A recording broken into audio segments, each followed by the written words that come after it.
Hello everyone, first lecture में हमने बात की introduction of coordination compound, second lecture में आईयूपीएसी नोमेनक्लेचर ऑफ कंपाउंड और अब थर्ड लेक्चर में हम बात करने वाले हैं बॉन्डिंग इन कोऑर्डिनेशन कंपाउंड। और ये बहुत ही इंपॉर्टेंट है। बॉन्डिंग इन कोऑर्डिनेशन कंपाउंड चार थियरी से समझा जा सकता है। फर्स्ट वाली Werner theory, second valence bond theory, third crystal field theory और फोर्थ लिगेंड फील्ड थियरी। और इसे हम कॉम्प्लेक्स की एमओटी भी बोल सकते हैं। फर्स्ट ऑफ ऑल कॉम्प्लेक्स कैसे फॉर्म होता है? तो कोई भी मेटल है वो मेटल इलेक्ट्रॉन लूज करेगी और +2 इलेक्ट्रॉन ये पॉजिटिव आयन जनरेट करेगी। क्यों? क्योंकि मेटल का नेचर ही है इलेक्ट्रो पॉजिटिव रहने का। जो इलेक्ट्रो नेगेटिव एलिमेंट है उस पे नेगेटिव चार्ज स्टेबल होगा और इलेक्ट्रो पॉजिटिव एलिमेंट यानी कि सभी मेटल जो इलेक्ट्रो पॉजिटिव है उसे ही हम मेटल बोलते हैं। और मेटल सारी उस पे पॉजिटिव चार्ज स्टेबल करती है और उसका नेचर इलेक्ट्रो पॉजिटिव होता है, यानी कि वो इलेक्ट्रॉन लूज कर देगी जल्दी से। और ये जो मेटल आयन है वो +2 बन गया और हमें पता है चार्ज स्पीसीज है वो स्टेबल होते नहीं है, इसलिए M+2 है। M+2 मेटल आयन है वो लिगेंड। और लिगेंड किसे बोलते हैं? कोई भी स्पीसीज आयन और मॉलिक्यूल कि जिसके पास नॉन बॉन्डिंग इलेक्ट्रॉन पड़े हुए हैं, यानी कि एक डोनेटिंग साइट है, वो मेटल आयन को अपनी इलेक्ट्रॉन डेंसिटी डोनेट करेगा और कोऑर्डिनेट कोवेलेंट बॉन्ड फॉर्म करके कॉम्प्लेक्स आयन बनेगा Ml4। अगर न्यूट्रल है ये लिगेंड तो ऊपर आएगा +2। और ये मेटल और लिगेंड ये भी दोनों के बीच का हमें बॉन्डिंग समझना है। मतलब कैसे है? ये मेटल थी, ये लिगेंड था, ये लिगेंड ने अपने पास जो इलेक्ट्रॉन डेंसिटी थी वो मेटल आयन को डोनेट की, मतलब ये कोऑर्डिनेट कोवेलेंट बॉन्ड बन गया। और कोऑर्डिनेट कोवेलेंट बॉन्ड ऐसा नहीं दिखाना है तो कैसे दिखा सकते हैं? तो ये मेटल है, ये लिगेंड है, ये हो गया हमारा कोऑर्डिनेट कोवेलेंट बॉन्ड। पर इसे हम सिर्फ कोवेलेंट बॉन्ड बोलेंगे। इसमें भी 2 इलेक्ट्रॉन की पार्टनरशिप है, इसमें भी 2 इलेक्ट्रॉन की पार्टनरशिप है। ये सिर्फ कोवेलेंट बॉन्ड है तो, पर इसमें दोनों इलेक्ट्रॉन लिगेंड के हो गए, यहां पर दोनों इलेक्ट्रॉन लिगेंड के नहीं। मतलब ये समझो CH ये कोवेलेंट प्योर कोवेलेंट बॉन्ड है तो यहां पर एक इलेक्ट्रॉन कार्बन का होगा, एक इलेक्ट्रॉन हाइड्रोजन का होगा, इसे हम बोलेंगे कोवेलेंट बॉन्ड। और यहां पर पार्टनरशिप तो है पर दोनों इलेक्ट्रॉन लिगेंड के हैं। और लिगेंड ने इलेक्ट्रॉन दिया, इसका मतलब इसका हुआ ऑक्सीडेशन, यानी कि इसकी ऑक्सीडेशन स्टेट बढ़ेगी। और इसने इलेक्ट्रॉन लिया यानी कि उसकी ऑक्सीडेशन स्टेट कम होगी तो उस पे आएगा नेगेटिव। तो ये बोल सकते हैं कि ये पॉजिटिव ये नेगेटिव, इसे भी कोऑर्डिनेट कोवेलेंट बॉन्ड ही बोला जा सकता है। मतलब इस दोनों में से कोई भी प्रेजेंटेशन कर सकते हैं। अब देखते हैं इसके बीच का बॉन्डिंग।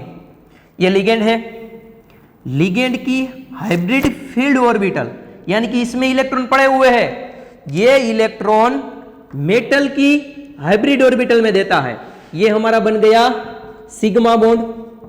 और आपको पता है सिग्मा बॉन्ड हाइब्रिडाइजेशन में पार्टिसिपेट होता है, इसीलिए यहां पर लिखा है हाइब्रिड ऑर्बिटल। और यहां पर भी hybrid orbital, hybrid to hybrid transfer हो रहा है। और यहां देखो ये भरी हुई है और ये खाली है। ये लिगेंड इलेक्ट्रॉन मेटल को दे रहा है, मतलब इसके पास भरी हुई ऑर्बिटल चाहिए, इसके पास खाली ऑर्बिटल चाहिए। तो इसने खाली कैसे किया? तो ये देखो मेटल ने इलेक्ट्रॉन लूज करके मेटल आयन बनाया और मेटल आयन ने इसके पास से इलेक्ट्रॉन एक्सेप्ट किया, मतलब इसके पास खाली ऑर्बिटल थी, इसने इसका इलेक्ट्रॉन दे दिया। क्यों दिया? क्योंकि ये चार्ज स्पीसीज है और चार्ज स्पीसीज स्टेबल नहीं होते और स्टेबिलिटी गेन करने के लिए ये बॉन्ड बनाते हैं। तो ये हो गया सिग्मा बॉन्ड। यहां पर हाइब्रिड क्यों लिखा है आपको पता है? यहां पर हाइब्रिड क्योंकि हाइब्रिड सिग्मा बॉन्ड बना है तो हाइब्रिडाइजेशन में पार्टिसिपेट होगी ही ना वो। अब देखते हैं, यहां पर लिगेंड ने मेटल को इलेक्ट्रॉन डेंसिटी दी और हमारा पाउलिंग इलेक्ट्रॉन न्यूट्रलिटी प्रिंसिपल बोलता है कि वही मॉलिक्यूल स्टेबल है जिसके पास चार्ज 0 हो।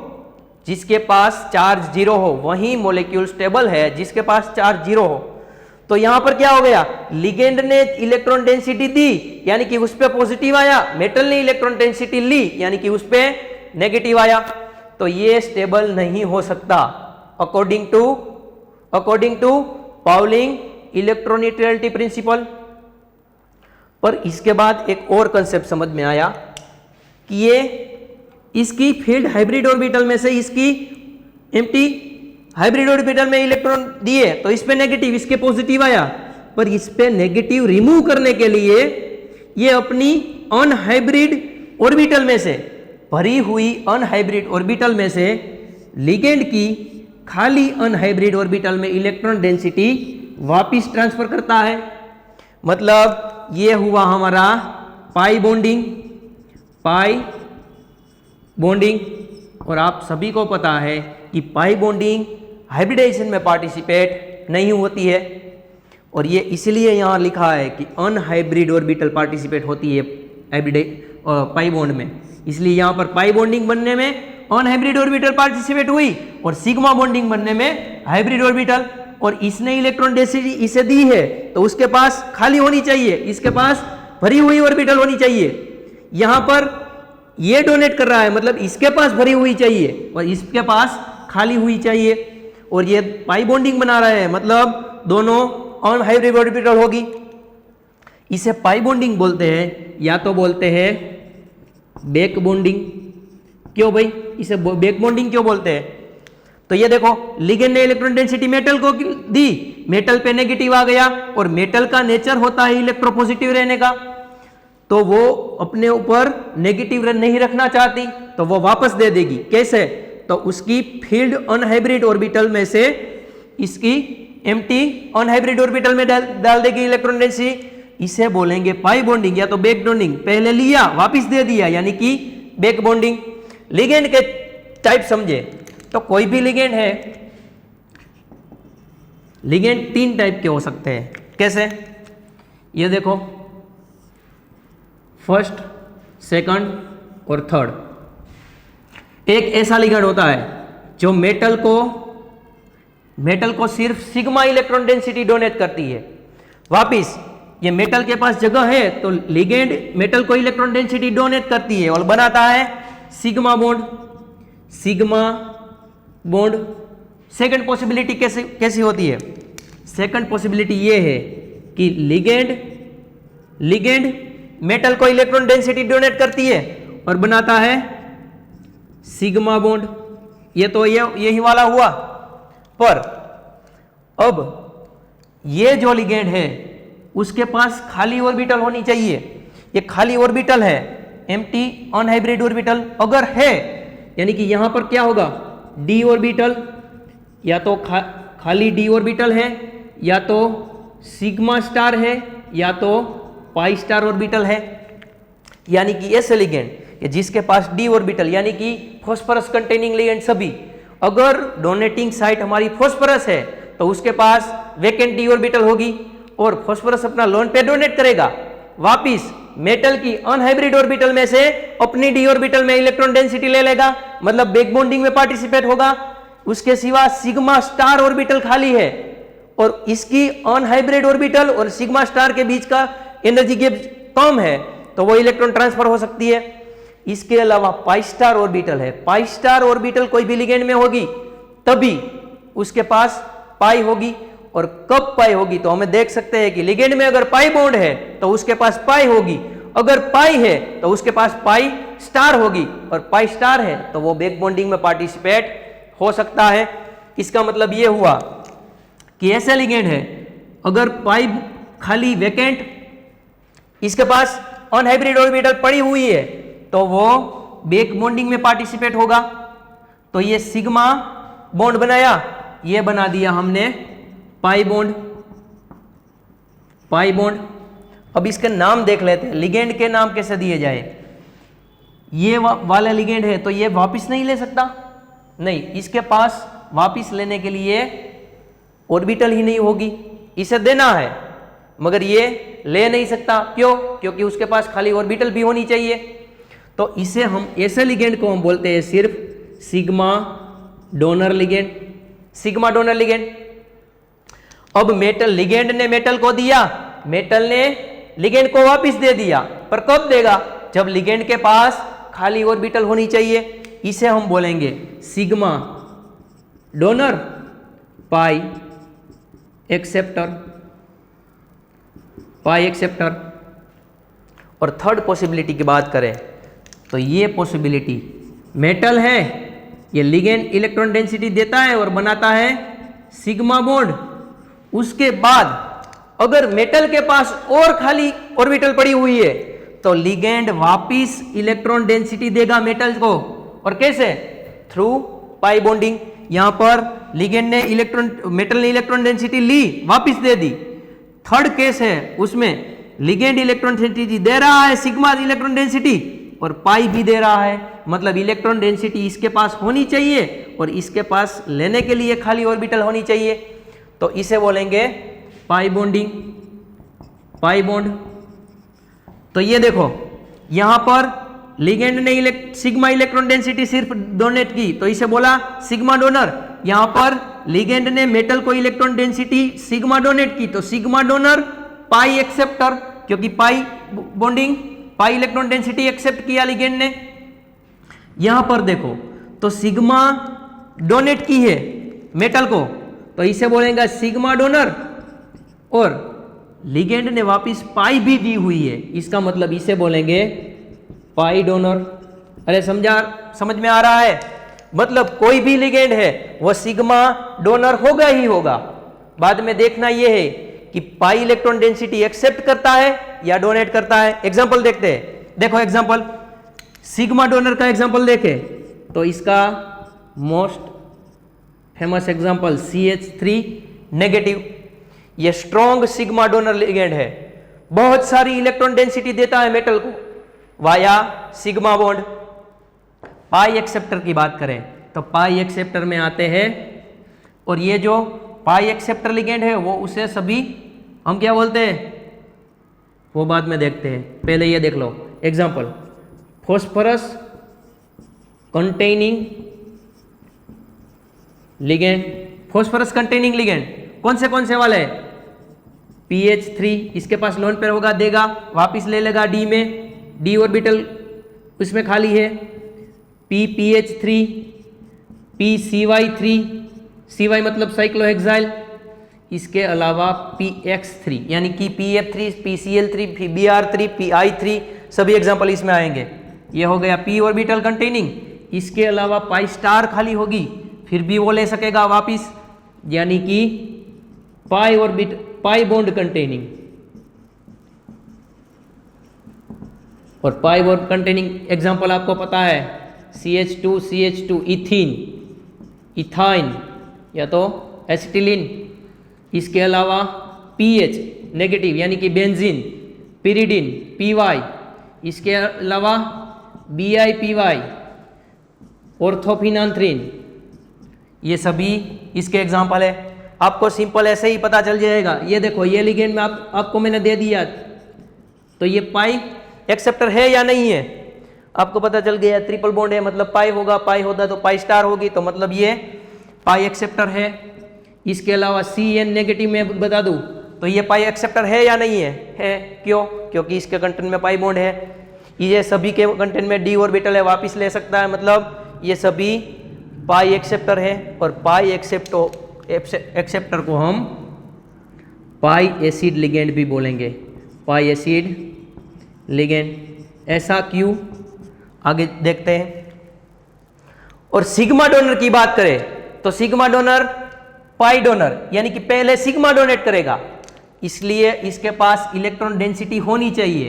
मतलब देखो ये लिगेंड है, सिग्मा डोनेट की तो एक नेगेटिव चार्ज था, अब पाई डोनेट करने के लिए भी कुछ चाहिए, तो क्या होगा उसके पास? उसके पास और लोन पेयर हो गए। समझ में आ रहा है? अगर कोई भी लिगेंड है उसके पास क्या होगा? Negatively charge ligand with lone pair.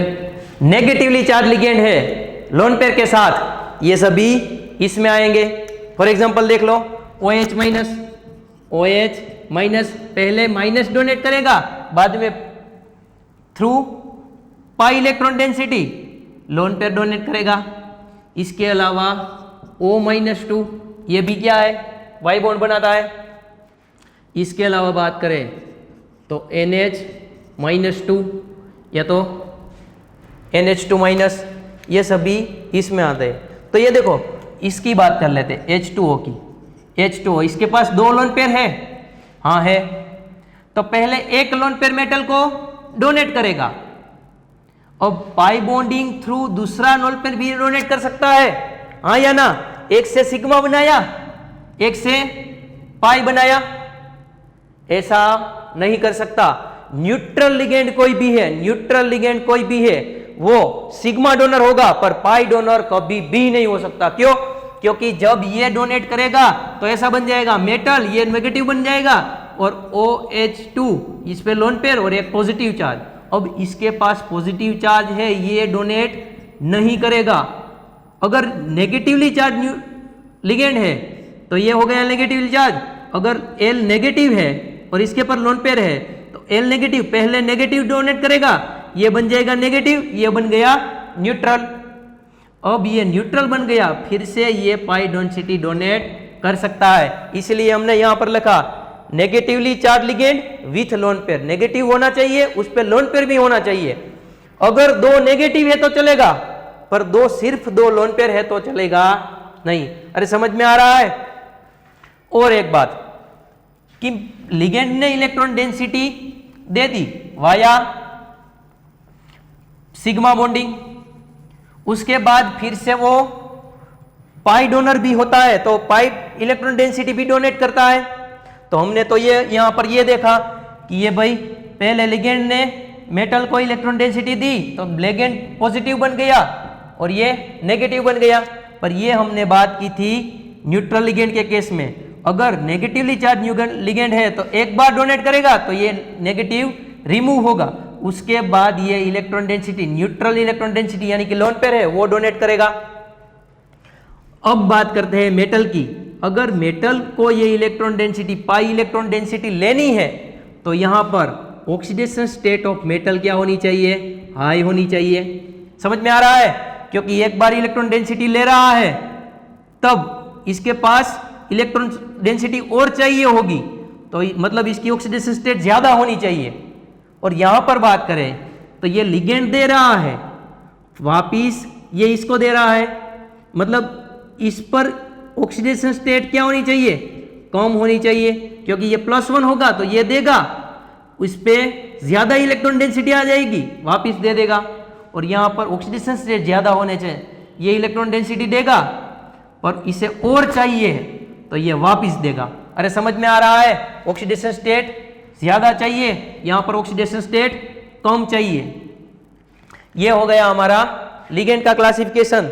तो यहां पर 3 पॉसिबिलिटी है। फर्स्ट पॉसिबिलिटी, लिगेंड मेटल को इलेक्ट्रॉन डेंसिटी दे रहा है, वो तीनों केस में दे रहा है।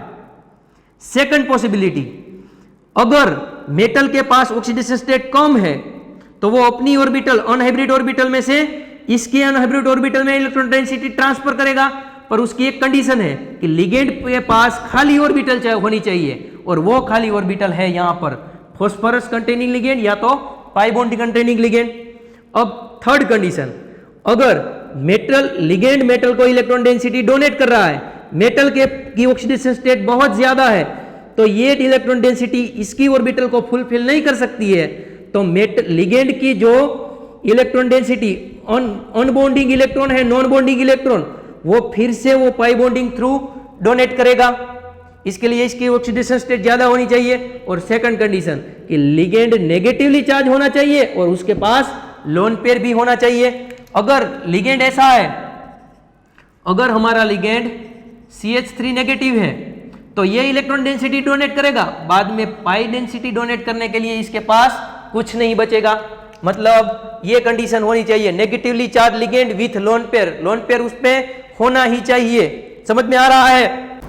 अब बात करते हैं पाई एसिड लिगेंड। जो बीच वाली पॉसिबिलिटी थी, वो बीच वाले में क्या था कि मेटल थी, वो लिगेंड से इलेक्ट्रॉन डेंसिटी ले रही थी और बना रही थी सिग्मा बॉन्ड। वापिस मेटल है, वो लिगेंड को इलेक्ट्रॉन डेंसिटी डोनेट कर रही थी और ये अपनी अनहाइब्रिड ऑर्बिटल में से इसकी अनहाइब्रिड ऑर्बिटल में ट्रांसफर कर रही थी इलेक्ट्रॉन डेंसिटी। ऐसे बनता था पाई बॉन्ड।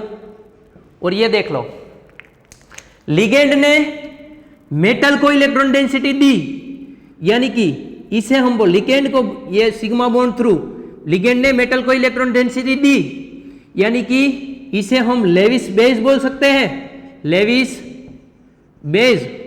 और इसने इलेक्ट्रॉन डेंसिटी एक्सेप्ट की, यानी कि इलेक्ट्रॉन जो इलेक्ट्रॉन दे उसे बोलते हैं लेविस बेस, और जो इलेक्ट्रॉन एक्सेप्ट करे उसे बोलते हैं लेविस एसिड।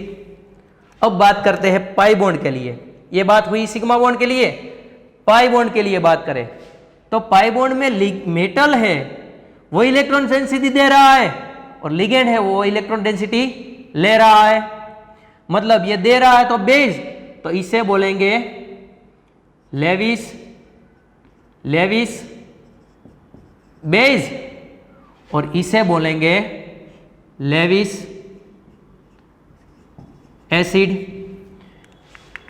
अगर आपको एग्जाम में पूछा जाए कि लिगेंड का बिहेवियर कोऑर्डिनेशन कॉम्प्लेक्स में क्या होता है, तो ऑलवेज लिखना है लेविस बेस। पर अगर यहां पर बात करें बैक बॉन्डिंग के केस में, तो ये pi bonding through Lewis acid है लिगेंड, हाँ या ना? लिगेंड लेविस एसिड पाई बॉन्ड थ्रू है, यानी कि इसे बोला जाएगा पाई एसिड लिगेंड। जो वापिस इलेक्ट्रॉन डेंसिटी ले रहा है उसे हम बोलेंगे पाई एसिड लिगेंड। समझ में आ रहा है? क्योंकि पाई बॉन्ड थ्रू वो लेविस एसिड है, इसीलिए नाम पड़ा पाई एसिड लिगेंड। अगर डेफिनेशन लिखनी है तो क्या लिख सकते हैं? Ligand which can participate in back bonding, जो बैक बॉन्डिंग में पार्टिसिपेट हो सकता है उसे हम पाई एसिड लिगेंड बोलेंगे। और can gain electron density from the metal to their sigma star, pi star और डी ऑर्बिटल। यानी कि गेन इलेक्ट्रॉन डेंसिटी गेन करेगा किसके पास से? From the metal. कहां पर? उसकी पाई स्टार, सिग्मा स्टार और डी ऑर्बिटल में जो इलेक्ट्रॉन डेंसिटी गेन कर सकता है उसे हम बोल सकते हैं पाई एसिड लिगेंड। अगर इसके एग्जाम्पल की बात करें तो एग्जाम्पल हमने अभी लिख लिए, P containing ligand, phosphorus containing ligand कौन कौन आते हैं? PH3, PCY3, PPH3, PX3, ये सभी एग्जाम्पल आएंगे।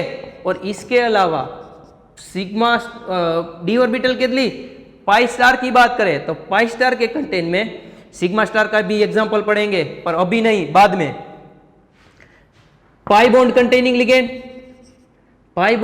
लिगेंड की बात करें तो जिसके पास पाई बॉन्ड है वो CH2 double bond CH2, CH double bond CH, PH negative, इसके अलावा C triple bond N, CO में होता ना ट्रिपल बॉन्ड, हाँ, CH3, C triple bond N, PY, BI PY, ortho, phenanthroline, ये सभी लिगेंड है वो पाई बॉन्ड कंटेनिंग है, यानी कि उसके पास पाई बॉन्ड होगा, यानी कि उसके पास पाई होगी, यानी कि उसके पास पाई स्टार होगी, तो वो इलेक्ट्रॉन डेंसिटी मेटल के पास से एक्सेप्ट कर सकता है।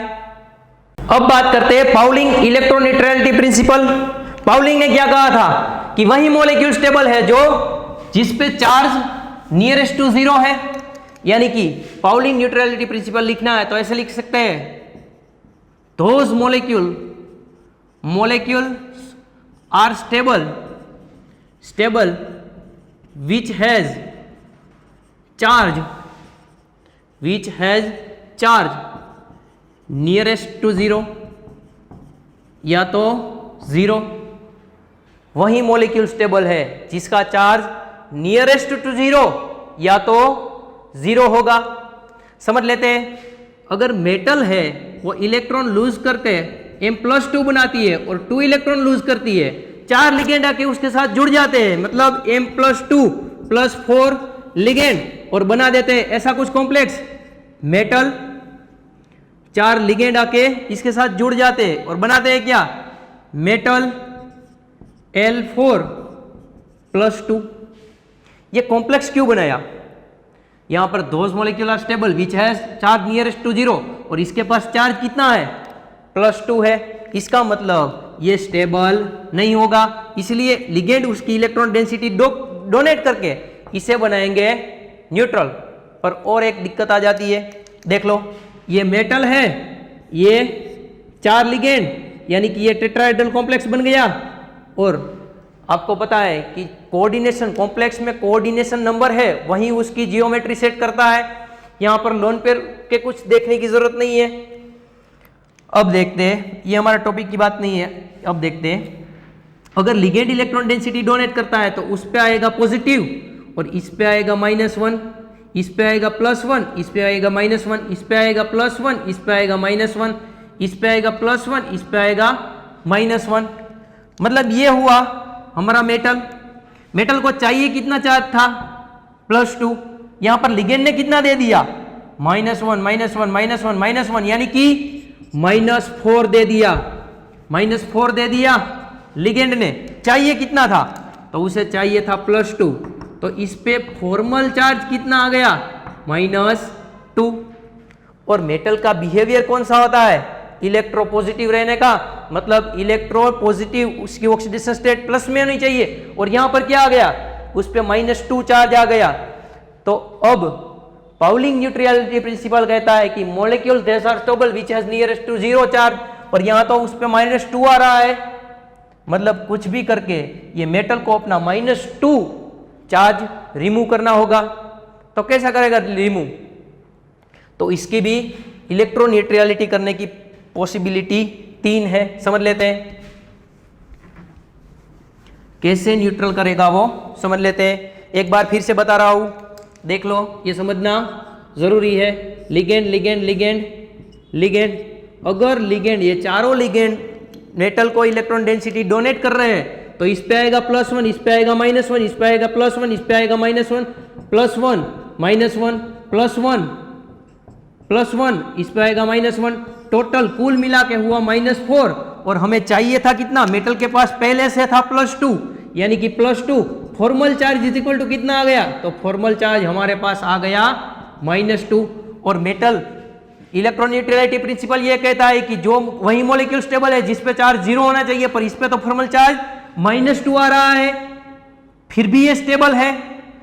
तो मेटल को क्या करना पड़ेगा, कुछ भी करके ये -2 चार्ज है वो रिमूव करना पड़ेगा। कैसे कर सकता है, या तो मेटल खुद में चेंज करे, या तो मेटल लिगेंड में कुछ चेंज करे।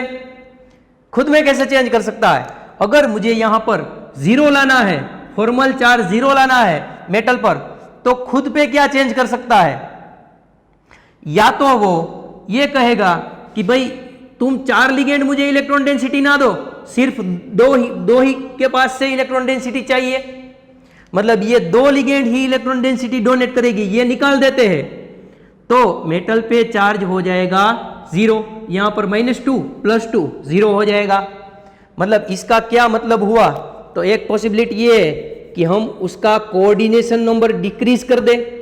कोऑर्डिनेशन नंबर डिक्रीज क्यों, क्योंकि ये मेटल के पास +2 डेंसिटी चाहिए, +2 डेंसिटी है वो रिमूव करनी है, तो हमें 2 लिगेंड के पास से इलेक्ट्रॉन डेंसिटी चाहिए और 2 को निकाल दो, यानी कि कोऑर्डिनेशन नंबर डिक्रीज करेगी मेटल। दूसरी पॉसिबिलिटी क्या है, अगर ये कोऑर्डिनेशन नंबर डिक्रीज नहीं करती तो और क्या कर सकती है, तो और ये कर सकती है कि यहां पर +2 की जगह पर +4 ले लो, यानी कि ऑक्सीडेशन स्टेट इंक्रीज कर दो। ये ज्यादा दे रहा है तो इसके पास ज्यादा जगह कर लेंगे, मतलब ऑक्सीडेशन स्टेट पहले से ही +4 रख देंगे, तो +4 ऑक्सीडेशन स्टेट हो जाएगी। तो यहां पर 4 लिगेंड +4 ऑक्सीडेशन, यहां पर हो जाएगा 0, यानी कि ये कांस्टेंट रखा और इसे बदल दिया, ये +2 था यहां पर +4 कर दिया। एक बार ये हुआ कि यहां पर -4 कम कर दिया, -2 कर दिए, यानी कि लिगेंड कम कर दिए। एक बार हुआ इसे कोऑर्डिनेशन और ऑक्सीडेशन स्टेट बढ़ा दो, तो ये भी मेटल कर सकता है। इसके अलावा मेटल में चेंज नहीं होता तो और दूसरा है लिगेंड। लिगेंड क्या कर सकता है? तो लिगेंड वापिस उसके पास से इलेक्ट्रॉन डेंसिटी ले सकता है। तो कौन से लिगेंड है जो उसके पास से इलेक्ट्रॉन डेंसिटी ले रहे हैं? पाई एसिड लिगेंड, यानी कि यहां पर मैं पाई एसिड लिगेंड जोड़ दूं तो वो इलेक्ट्रॉन डेंसिटी मेटल है, वो इलेक्ट्रॉन डेंसिटी लिगेंड पर वापिस ट्रांसफर कर देगा और खुद हो जाएगा न्यूट्रल। समझ में आ रहा है? इसका मतलब ये हुआ कि ये वापिस इलेक्ट्रॉन डेंसिटी इस पे ट्रांसफर कर देगा। अगर वो पाई एसिड लिगेंड है तो, अगर पाई एसिड लिगेंड ही नहीं है, सिर्फ सिग्मा डोनर है, तो क्या करेगा? सिर्फ सिग्मा बॉन्ड ही है। और आपने ऑर्गेनिक केमिस्ट्री जीओसी में पढ़ा होगा कि सिग्मा बॉन्ड की इफेक्ट कौन सी होती है? Inductive effect. किससे अराइज होती है? इलेक्ट्रोनेगेटिविटी से। यानी कि ये अगर पाई बॉन्डिंग में पार्टिसिपेट, बैक बॉन्डिंग में पार्टिसिपेट नहीं हो रहा है तो वो सिग्मा बॉन्ड थ्रू इलेक्ट्रोनेगेटिविटी ज्यादा बढ़ाएंगे तो sigma bond through electron density खींच लेगा। समझते हैं? इलेक्ट्रॉन न्यूट्रलिटी करने के लिए, इलेक्ट्रो न्यूट्रलिटी करनी है तो कैसे कर सकते हैं? या तो हम मेटल में चेंज करके, या तो हो जाएगा लिगेंड में चेंज, या तो लिगेंड में चेंज, या तो बाय मेटल, या तो बाय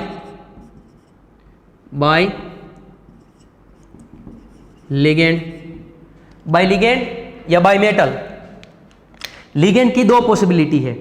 जो थर्ड वाली पॉसिबिलिटी है, 3 पॉसिबिलिटी हमने लिए थी, या तो सिग्मा डोनर है, पाई एक्सेप्टर है, या तो पाई डोनर है। पाई डोनर की पॉसिबिलिटी यहां पर नहीं लेंगे। क्यों नहीं लेंगे वो आगे बताएंगे मैं। देखो लिगेंड है तो लिगेंड में क्या चेंज कर सकते हैं? या तो ये लिगेंड वापिस इलेक्ट्रॉन डेंसिटी लेना चाहिए कुछ भी करके। अगर वापिस इलेक्ट्रॉन डेंसिटी लेता है तो इस पे 0 आता है। अगर इस पे 0 आता है तो स्टेबिलिटी बढ़ जाती है, क्योंकि those molecular stable which has charge nearest to 0। देखो लिगेंड है तो लिगेंड में 2 पॉसिबिलिटी है। या तो वो लिगेंड सिर्फ सिग्मा डोनर है, सिग्मा डोनर यानी कि मेटल है, उस पे सिग्मा डेंसिटी डोनेट कर रहा है, या तो वो लिगेंड पाई एक्सेप्टर है, पाई एक्सेप्टर। तो मेटल है, उसको लिगेंड इलेक्ट्रॉन डेंसिटी दे रहा है और वापिस इलेक्ट्रॉन डेंसिटी ले रहा है। अगर इससे स्टेबिलिटी बढ़ानी है तो क्या करेंगे? तो ये थ्रू सिग्मा बॉन्ड खींचता होगा, तो कैसे, कौन ज्यादा खींचेगा? इस पे नेगेटिव आ गया, इस पे नेगेटिव आ गया, वो रिमूव करना है, तो यह कौन ज्यादा खींचेगा? जिसकी इलेक्ट्रोनेगेटिविटी ज्यादा होगी वो। यानी कि लिख सकते हैं कि जैसे सिग्मा डोनर की इलेक्ट्रॉन डेंसिटी इंक्रीज होगी, वैसे वैसे कॉम्प्लेक्स की स्टेबिलिटी इंक्रीज होगी। अरे यहां पर तो इलेक्ट्रॉन डेंसिटी कम हो रही है, तो कैसे इलेक्ट्रॉन स्टेबिलिटी इंक्रीज होगी? अरे यहां पर लिखा है मॉलिक्यूल वही स्टेबल होते हैं, ज्यादा स्टेबल होते हैं जिसपे चार्ज 0 होना चाहिए। तो चार्ज 0 कैसे करेंगे? तो लिगेंड की इलेक्ट्रोनेगेटिविटी बढ़ाएंगे, ये लिगेंड इलेक्ट्रॉन डेंसिटी मेटल से खींच लेगा, तो ये स्टेबल बनता चला जाएगा।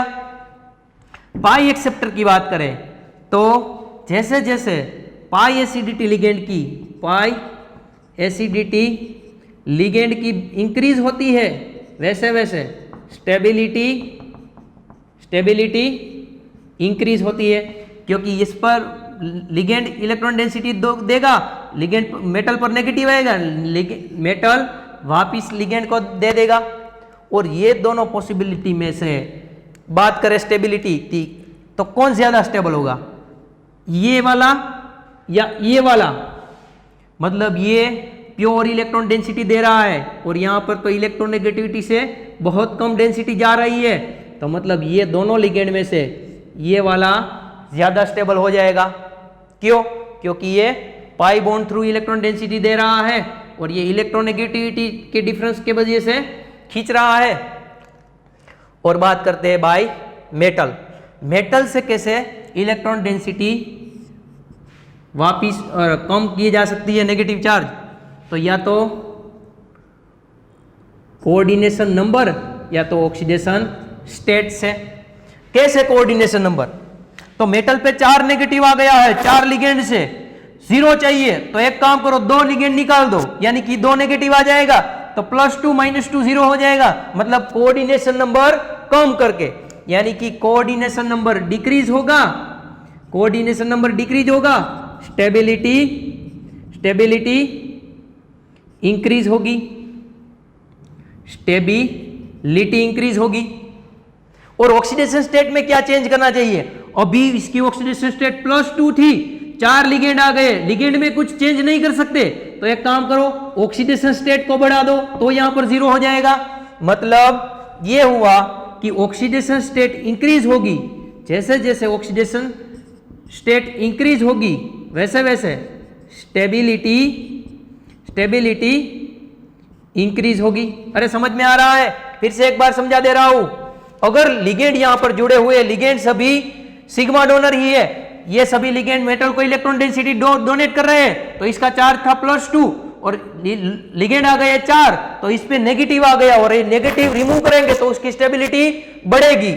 अगर ये नेगेटिव रिमूव करने के लिए अगर हमारे पास सिर्फ सिग्मा डोनर लिगेंड है, तो उसकी सिग्मा डोनर लिगेंड की जैसे जैसे इलेक्ट्रोनेगेटिविटी बढ़ेगी वैसे वैसे स्टेबिलिटी बढ़ेगी। उसके बाद आता है पाई एक्सेप्टर। जैसे यहां से यहां इलेक्ट्रॉन डेंसिटी डोनेट करेगा, जितनी इसकी खींचने की ज्यादा क्षमता होगी उतनी स्टेबिलिटी बढ़ेगी। मेटल की बात करें तो यहां पर 4 नेगेटिव, मेटल पे +2 था और यहां पर 4 नेगेटिव आ गए, तो एक काम करो 2 लिगेंड निकाल दो, यानी कि कोऑर्डिनेशन नंबर कम कर दो, तो यहां रहा coordination number decrease, stability increase. ये नहीं कर सकते, लिगेंड नहीं निकाल सकते, तो 4 नेगेटिव है तो मेटल पे 4 पॉजिटिव कर दो, यानी कि मेटल की ऑक्सीडेशन स्टेट इंक्रीज कर दो, तो ये हो गई ऑक्सीडेशन स्टेट इंक्रीज होती है तो स्टेबिलिटी इंक्रीज होती है। समझ में आ रहा है? आगे का सब कुछ समझ में आया है तो उसकी एप्लीकेशन देखते हैं। Thermodynamic stability of non transition metal complex. यहां पर ये देखो non transition metal complex. Transition metal के लिए ये हम नहीं लगा सकते, ट्रांजिशन मेटल यानी कि डी ब्लॉक के एलिमेंट का कोई कॉम्प्लेक्स दिया गया है और स्टेबिलिटी अरेंज करने के लिए बोला है, तो ये कंसेप्ट लगाना नहीं है। आपको नॉन ट्रांजिशन मेटल यानी कि डी ब्लॉक के अलावा जो है, यानी कि पी ब्लॉक और एस ब्लॉक के जो कॉम्प्लेक्स दिए जाते हैं उसकी स्टेबिलिटी के लिए ये लगाना है। और थर्मोडायनेमिक स्टेबिलिटी क्या होता है, काइनेटिक स्टेबिलिटी क्या होता है, वो हम आगे पढ़ेंगे। डी ब्लॉक में से Zn ट्रांजिशन नॉन ट्रांजिशन की बात करें तो Zn+2, Cd+2 और Hg+2। ट्रांजिशन मेटल किसे बोलते हैं? ट्रांजिशन मेटल किसे बोलते हैं? तो ट्रांजिशन मेटल हम D1 से D9 यानी कि D ऑर्बिटल है वो हाफ फील्ड होनी चाहिए, उसे हम बोलते हैं ट्रांजिशन मेटल। पर इसमें देखो, इसमें क्या है, इसमें सभी में D10 है। समझ में आ रहा है? इसकी इलेक्ट्रॉन कॉन्फ़िगरेशन होगी सभी की D10 S2 और ये 2 चले गए तो वो हो गया D10। ये सभी के कॉम्प्लेक्स आते हैं तो इसका बिहेवियर होता है नॉन ट्रांजिशन मेटल जैसा। अगर ट्रांजिशन मेटल किसे बोलते हैं तो जिसमें D कंप्लीट ना हो उसे, D10 को हम ट्रांजिशन मेटल में कंसीडर नहीं करते हैं। D1 से D9 तक, यानी कि अगर कोई D0 का एलिमेंट आ गया तो वो नॉन ट्रांजिशन एलिमेंट हो जाएगा। इतना समझ लीजिए। आगे देखते हैं उसकी stability. Thermodynamic stability of non transition metal complex, वो उसकी स्टेबिलिटी का कॉम्प्लेक्स आपको दिया गया होगा, उसमें या तो डिफरेंट ऑक्सीडेशन स्टेट होगी, सभी कॉम्प्लेक्स दिए गए उसमें से डिफरेंट ऑक्सीडेशन स्टेट होगी, या तो सेम ऑक्सीडेशन स्टेट होगी सभी में, सेम ऑक्सीडेशन स्टेट या तो डिफरेंट ऑक्सीडेशन स्टेट। ये फर्स्ट देखते हैं डिफरेंट ऑक्सीडेशन स्टेट, तो इसका एग्जांपल देता हूं। फर्स्ट एग्जांपल, स्टेबिलिटी आपको अरेंज करनी है, NaH2O 6 time plus 1। Second, MgH2O 6 time plus 2। Third one, AlH2O 6 time plus 3। यहां पर H2O देखेंगे तो H2O न्यूट्रल लिगेंड है, यानी कि कॉम्प्लेक्स पे जो चार्ज है वही मेटल की ऑक्सीडेशन स्टेट है, यानी कि यहां पर Na प्लस है, यहां पर Mg प्लस 2 है, यहां पर Al प्लस 3 है। समझ में आ रहा है? अगर कंसेप्ट समझे तो लिगेंड है वो मेटल को इलेक्ट्रॉन डेंसिटी देगा, तो यहां पर ऑक्सीडेशन स्टेट क्या होती जा रही है? ऑक्सीडेशन स्टेट इंक्रीज होती जा रही है कॉम्प्लेक्स में। अगर ऑक्सीडेशन स्टेट इंक्रीज होती होगी तो उस पे चार्ज, मेटल पे चार्ज डिक्रीज होता चला जाता होगा। आगे समझे तो उसकी स्टेबिलिटी इंक्रीज होती होगी, और ये IMP है। सेकंड एग्जांपल की बात करें, सेकंड एग्जांपल तो उसमें फर्स्ट आपको दिया गया AlF6-3, सेकंड दिया गया है SiF6-2, थर्ड PF6-1 और fourth one SF6।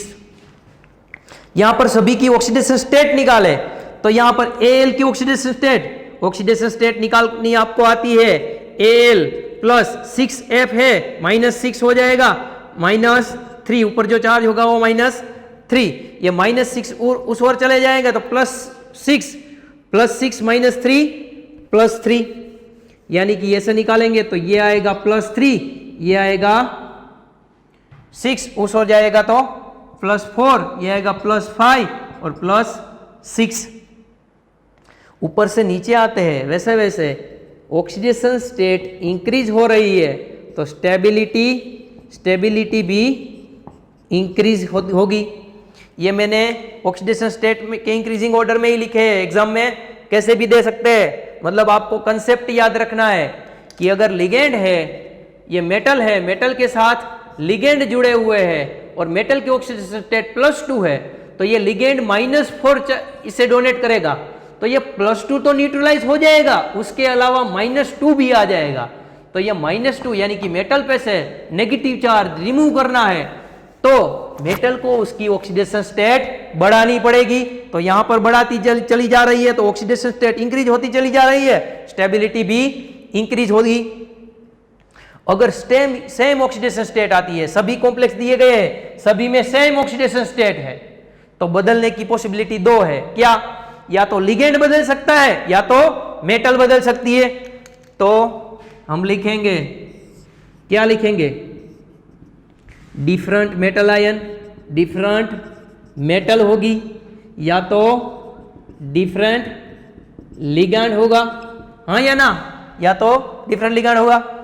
Different metal है तो उसका कंसेप्ट क्या लगा सकते हैं? तो ये देखो, यहां पर बात करते हैं एग्जाम्पल की। फर्स्ट, सेम ऑक्सीडेशन स्टेट, उसमें different metal, same oxidation state का एग्जाम्पल लेना है। H2O 6 time +2, third MgH2O 6 time +2,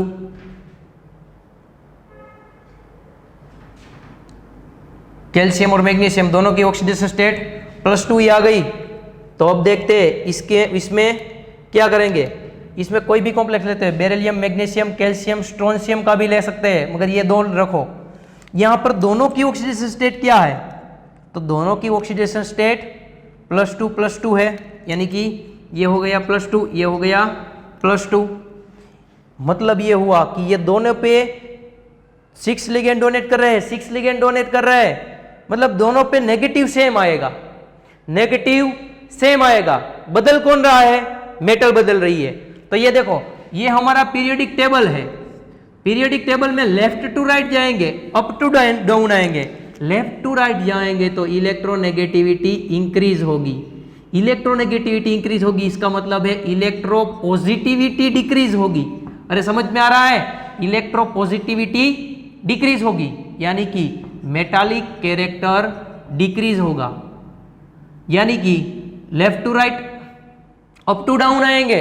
वैसे इलेक्ट्रोनेगेटिविटी क्या होती है, डिक्रीज होती है।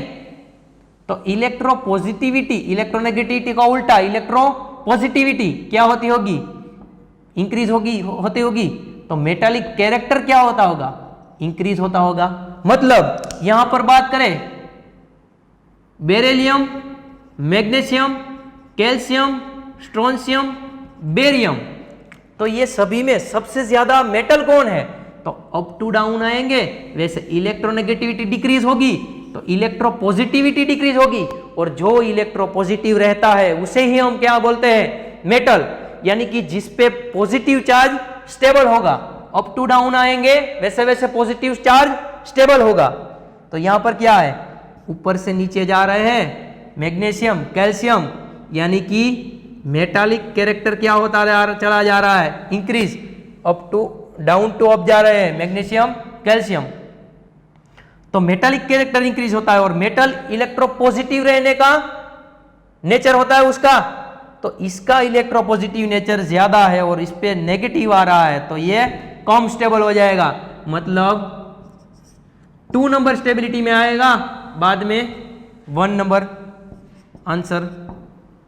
समझ में आ रहा है, ये ज्यादा मेटल है, कैल्शियम है वो ज्यादा मेटल है। कैसे पता चला, beryllium, magnesium, calcium, strontium, electronegativity decrease होती है मतलब इलेक्ट्रोपॉजिटिविटी ज्यादा होती है, तो इलेक्ट्रोपॉजिटिविटी को ही मेटालिक कैरेक्टर बोलते हैं। और metallic character up to down आते हैं तो कैल्शियम में मैग्नीशियम से कैल्शियम में ज्यादा होगा, मतलब ये कम इलेक्ट्रोनेगेटिव है, ये ज्यादा इलेक्ट्रोनेगेटिव है, ये कम इलेक्ट्रोनेगेटिव है, तो इसकी मेटालिक प्रॉपर्टी ज्यादा होगी, मतलब इस पे पॉजिटिव स्टेबल होगा।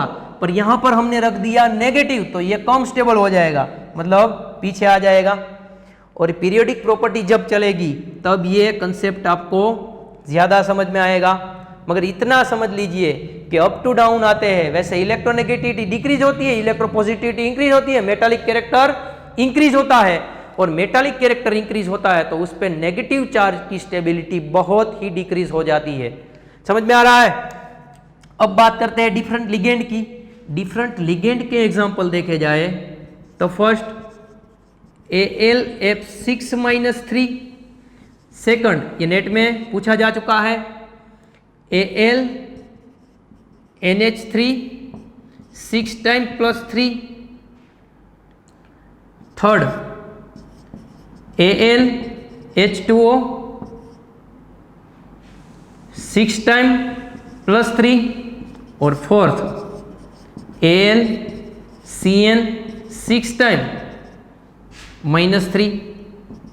ऑक्सीडेशन स्टेट निकालो, इसमें सभी में ऑक्सीडेशन स्टेट -6 है, उस हो जाएगा +6, +6 -3 हो जाएगा +3, तो इसका +3, इसका भी +3, इसका भी +3 और इसका भी +3, सभी पे ऑक्सीडेशन स्टेट +3 ही आ रही है।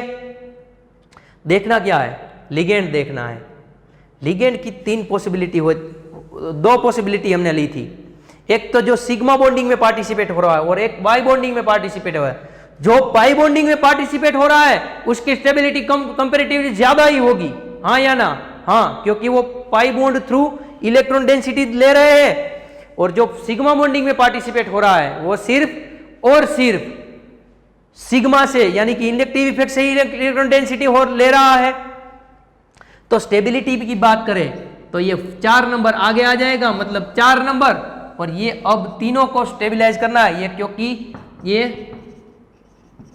बैक बॉन्डिंग में पार्टिसिपेट हो रहा है। समझ में आ रहा है, बैक बॉन्डिंग में तो ज्यादा इलेक्ट्रॉन डेंसिटी वापस ले ली होगी, तो मेटल पे इलेक्ट्रॉन डेंसिटी कम होती होगी, और कम है तो वो न्यूट्रल हो जाएगा, न्यूट्रल हो जाएगा तो Pauling exclusion principle according to वो स्टेबल हो जाएगा। अब बात करते हैं ये तीनों की। ये 3 में इसमें है AlF बॉन्ड, इसमें है AlNH3 बॉन्ड और इसमें है OH2 बॉन्ड।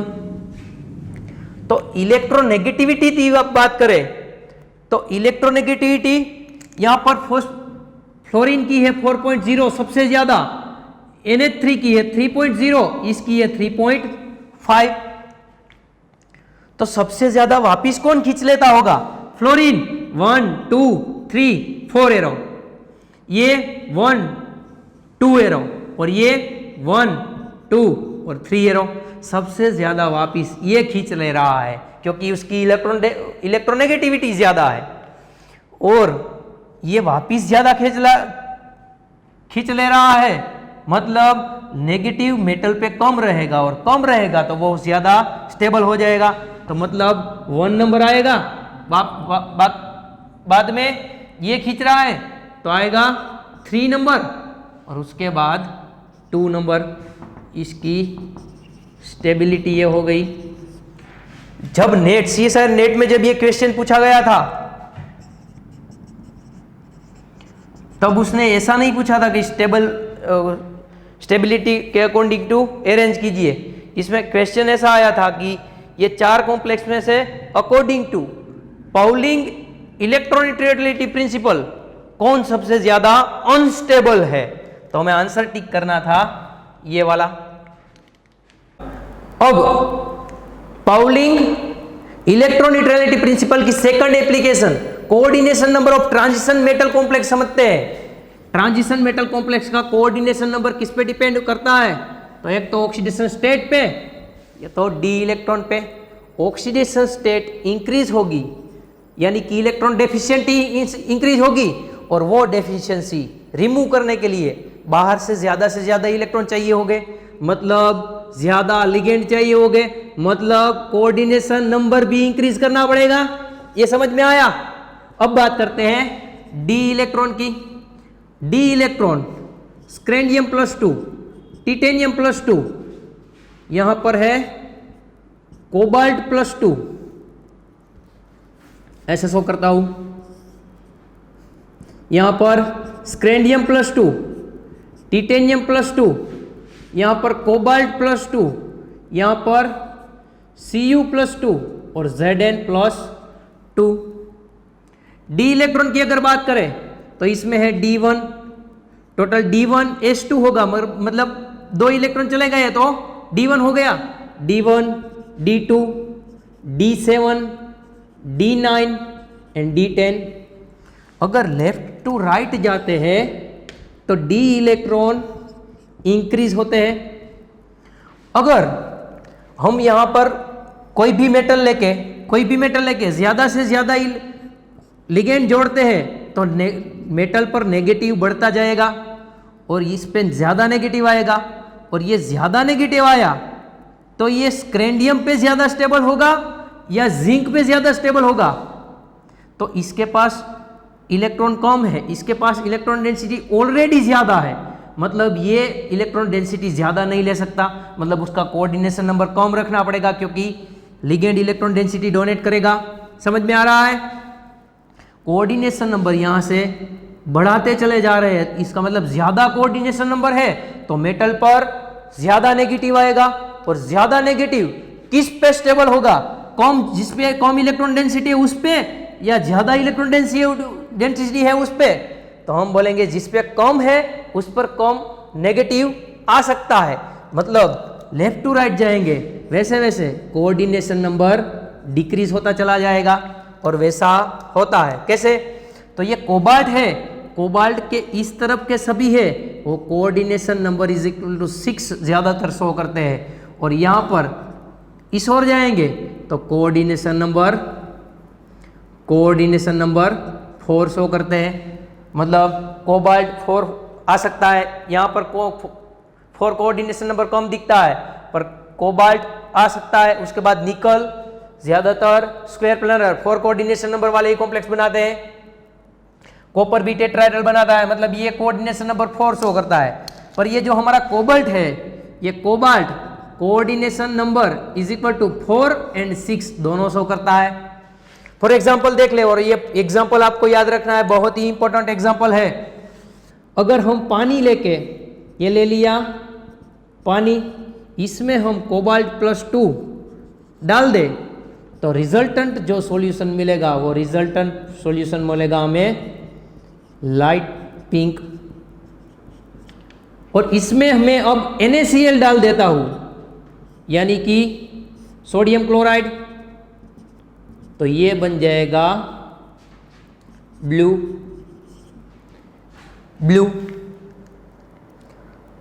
तो ये क्यों हुआ? ये पहले पानी था, लाइट पिंक बन गया कोबाल्ट का, यानी कि कोबाल्ट का H2O के साथ H2O 6 टाइम +2 कॉम्प्लेक्स बन गया। और अब NaCl डाला तो Cl ने H2O को रिप्लेस करके वहां पर आ गया Cl, वो बन गया CO Cl4 -2। यानी कि ये हुआ कि ये है कोऑर्डिनेशन नंबर 6 ऑक्टाहेड्रल कॉम्प्लेक्स, और ये कोऑर्डिनेशन नंबर, अभी इसके शेप की बात नहीं करनी है, जियोमेट्री की बात नहीं करनी है, कोऑर्डिनेशन नंबर 6 है, इसका कोऑर्डिनेशन नंबर 4 है। मतलब ये ऑक्टाहेड्रल कॉम्प्लेक्स होगा, ये टेट्राहेड्रल होगा, पर उसकी अभी जरूरत नहीं है। यहां पर देखो कोऑर्डिनेशन नंबर कम हो गया, और ये एग्जाम्पल आपको याद रखना है। ये एग्जाम्पल पे से कई एग्जाम्पल हम सॉल्व करेंगे। डी इलेक्ट्रॉन जैसे जैसे इंक्रीज होंगे कोऑर्डिनेशन नंबर डिक्रीज होगा, और ऐसा दिखता है। कहां पर दिखता है? तो यहां पर देख लो, कोऑर्डिनेशन नंबर की बात करें और ऑक्सीडेशन स्टेट की बात करें और कोऑर्डिनेशन नंबर की बात करें, तो Ag एंड Au में +1 ऑक्सीडेशन स्टेट है, +2 है या तो +3 है। तो ये +1 ऑक्सीडेशन स्टेट है, तब कोऑर्डिनेशन नंबर 2 शो करता है। 2 है तो कोऑर्डिनेशन नंबर 4 शो करता है, और 3 है तो कोऑर्डिनेशन नंबर 6 पॉसिबल है। ज़्यादातर ऐसे AgAu देते हैं। और प्लेटिनम की बात करें तो प्लेटिनम में ऑक्सीडेशन स्टेट कोऑर्डिनेशन नंबर ज़्यादातर +2 +4 दिखती है, Pt प्लेटिनम। और कोऑर्डिनेशन यहाँ पर जब +2 है तब 4 होता है, और 4 होता है तब कोऑर्डिनेशन नंबर 6 होता है। तो जैसे जैसे ऑक्सीडेशन स्टेट इंक्रीज होती है वैसे वैसे कोऑर्डिनेशन नंबर इंक्रीज होता चला जा रहा है। मतलब ये सच है कि ऐसा होता है। अब दोनों का कंबाइन करके देखें तो मेटल की ज्यादा से ज्यादा ऑक्सीडेशन स्टेट कब हो, कोऑर्डिनेशन नंबर कब होगा, हाई कोऑर्डिनेशन नंबर कब होगा? जब ऑक्सीडेशन स्टेट बढ़ती है तो कोऑर्डिनेशन नंबर बढ़ता है, मतलब ऑक्सीडेशन स्टेट हाई होनी चाहिए। और डी इलेक्ट्रॉन कम से कम होने चाहिए, मतलब लेस डी इलेक्ट्रॉन, तब कोऑर्डिनेशन नंबर हाई होगा। और लो कब होगा? तो वेरी लो कोऑर्डिनेशन नंबर कब होना चाहिए? ऑक्सीडेशन स्टेट कम होगी, डी इलेक्ट्रॉन ज्यादा होंगे, मतलब ऑक्सीडेशन स्टेट लेस होगी और डी इलेक्ट्रॉन ज्यादा होंगे, यानी कि मोर डी इलेक्ट्रॉन। अरे समझ में आ रहा है? यहां पर लेस नहीं लो लिखना। ऑक्सीडेशन स्टेट लो है और मोर डी इलेक्ट्रॉन है, तब उसका वेरी लो कोऑर्डिनेशन नंबर आता है। तो यह हाई हो गया, यहां पर लो कोऑर्डिनेशन नंबर लिख देता हूं। तो कौन सा वाला? अगर हाई कोऑर्डिनेशन नंबर है, लो है और वेरी लो है, तो very low coordination number. Coordination number 3 possibility है। कौन सी? वेरी लो कोऑर्डिनेशन नंबर, या लो कोऑर्डिनेशन नंबर, या तो high coordination number. Very low किसे बोलेंगे? तो वेरी लो कोऑर्डिनेशन नंबर बोलते हैं अगर कोऑर्डिनेशन नंबर 1 है, या तो 2 है, या तो 3 है, इसे वेरी लो कोऑर्डिनेशन नंबर बोलेंगे। वेरी लो कोऑर्डिनेशन नंबर ये है, लो कोऑर्डिनेशन नंबर 4, 5, 6, 7, इसे बोलेंगे low coordination number. High coordination number की बात करें तो हाई कोऑर्डिनेशन 8, कोऑर्डिनेशन नंबर 8 है या 8 से ज़्यादा है तो इसे हम बोलेंगे हाई कोऑर्डिनेशन नंबर। और हमारे लिए ये इम्पोर्टेंट है very low coordination number. Very low coordination number कौन दिखाता है? तो उसकी ऑक्सीडेशन स्टेट लो होनी चाहिए, मोर डी इलेक्ट्रॉन होने चाहिए। तो इसको मैं ऐसा लिखता हूँ, ये देखो, अगर ऑक्सीडेशन स्टेट 1 है, ऑक्सीडेशन स्टेट 2 है या ऑक्सीडेशन स्टेट 3 है, तो 1 की बात करें कोऑर्डिनेशन नंबर कौन कौन दिखाता है? तो Cu+2 Cu+1 Ag+1 Au+1 ये सभी है +1 कोऑर्डिनेशन नंबर दिखाते हैं। कोऑर्डिनेशन नंबर 2 कौन दिखाता है? ये सभी आते हैं इसमें, Cu+1 Ag+1 Au+1, इसमें Cu+1 Ag+1 Au+1। इसके अलावा बात करें तो इसमें Hg+2 भी आता है और इसमें Pt0 भी आता है। समझ में आ रहा है?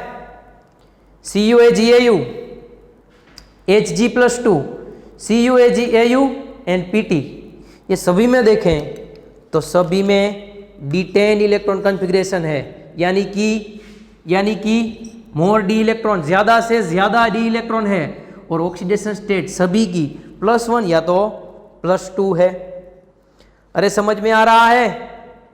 तो इसमें से पूछा जा सकता है कि कौन सी पेयर है वो वेरी लो कोऑर्डिनेशन नंबर दिखाती है।